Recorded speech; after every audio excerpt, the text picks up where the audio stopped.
ذکر کرتے تھے کہ جی ذہنی تشدد بھی، کیونکہ ان کو سونے نہیں دیا جا رہا، ان کو گاڑی میں ڈال کے 48 گھنٹے سے سڑکوں پہ گھمایا جا رہا ہے، لیکن ان کے آنکھوں میں نہ کبھی آنسو دیکھے، نہ ان کے چہرے پہ کبھی پریشانی دیکھی.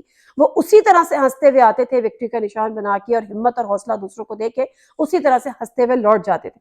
جب فواد چودھری صاحب کی آنکھوں میں آنسو دیکھے تو یہ ایک بہت بڑی خبر بنی. اب اس کو کس طرح سے لیا ہمارے اس سوشل میڈیا نے، یا جو ان کے پولیٹیکل اپوننٹ ہے ان کو، فواد چودھری صاحب رو پڑے. ان کو یہ رونا اس وقت یاد نہیں آیا تھا جب حمزہ شہباز 8 مہینے کی بچی کو چھوڑ کے جیل میں گئے تھے، جب مریم نواز صاحبہ اور نواز شریف صاحب واپس آئے تھے، جب فلاح کو جیل ہوئی تھی اور فلاح کو جیل ہوئی تھی. تو بھائی ان سے پہلے تو میرا سوال یہ ہے کہ فواد چودھری صاحب کسی کرپشن کے الزام میں اندر تھے؟ فواد چودھری صاحب کے خلاف کوئی منی لانڈرنگ کا کیس تھا؟ فواد چودھری صاحب کے پر وہ کیس تھا کہ جی آپ نے بغاوت کی ہے، اور وہ بغاوت بھی کیا تھی؟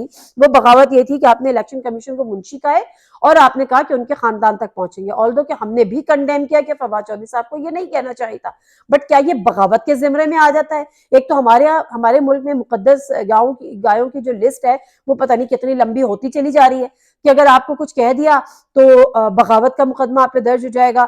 تو یہ جو صورتحال ہے تو اس میں فواد چودھری صاحب کے کیسز اور جو پی ایم ایل این یا پیپلز پارٹی کے وہ لوگ جو جیلوں میں تھے ان کے کیسز میں زمین آسمان کا فرق ہے.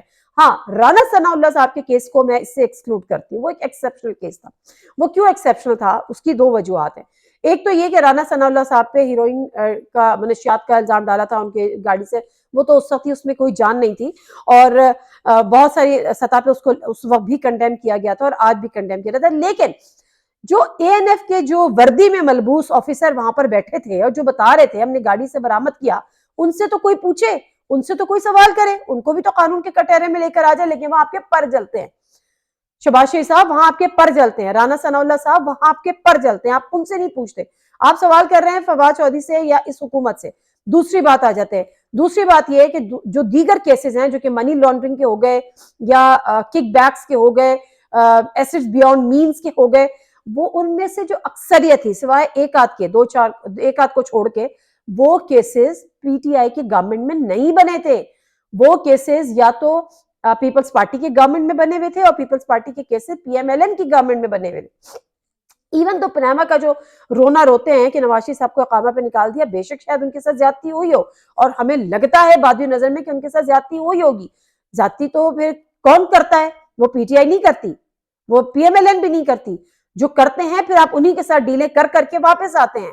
تو اگر آپ کے ساتھ زیادتی ہوئی بھی تھی تو وہ بھی پی ٹی آئی کے دور میں نہیں ہوئی تھی. اس سے جب 2017 میں نواز شریف صاحب نااہل ہوئے تھے تو وہ پی ٹی آئی کا دور حکومت نہیں تھا.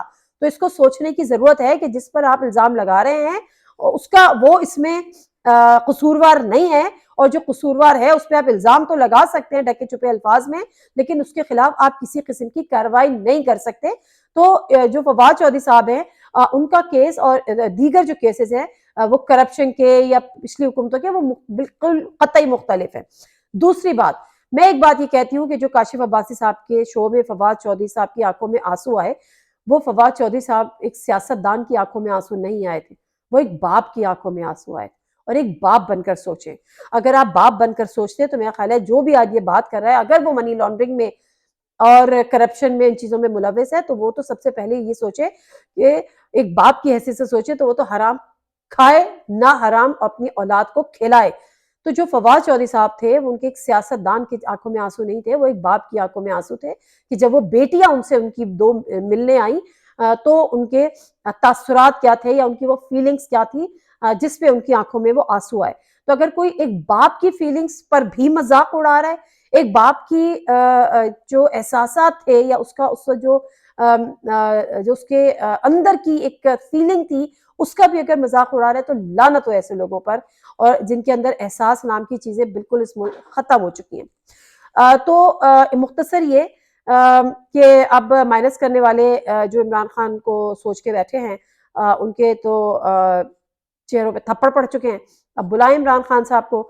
عمران خان صاحب منع کر چکے ہیں، ہم تو نہیں آ رہے، کر لو جو کرنا ہے. اب جن سے آپ ڈیلیں کرتے تھے اور جو ڈیلوں کے سوداگر ہیں وہ عمران خان سے ڈیل کریں، پھر ان کو پتہ چلے گا. اور اس دفعہ ان کو ایکچولی پتہ چلے گا کہ جس سے ڈیل کرنے کا یا جس کو آپ کنونس کرنے کی اب آپ کرتے ہیں، وہ ایک پرانی مثال ہے نا کہ اب آیا ہے اونٹ پہاڑ کے نیچے، تو اب جو اونٹ پہاڑ کے نیچے آیا ہے تو پھر اونٹ کو اندازہ ہوا ہے کہ آپ کی کوئی قد کاٹ اتنا نہیں ہے جتنا پہاڑ کا ہے، اور اس پہاڑ کے آگے آپ کچھ بھی نہیں ہیں. تو اب جو ہے وہ پہاڑ کی اہمیت کا اور پہاڑ کے قد کاٹ کا اندازہ ہونے جا رہا ہے، اور اندازہ لگائیے اور اب عمران خان کو منائیے اور ان کو اے پی سی میں بلائیے اور ان سے آئی ایم ایف کی ڈیل پہ سائن کروائیے. لیٹس سی کیا ہوتا ہے. نادر مرزا کو اجازت دیجیے. اللہ حافظ.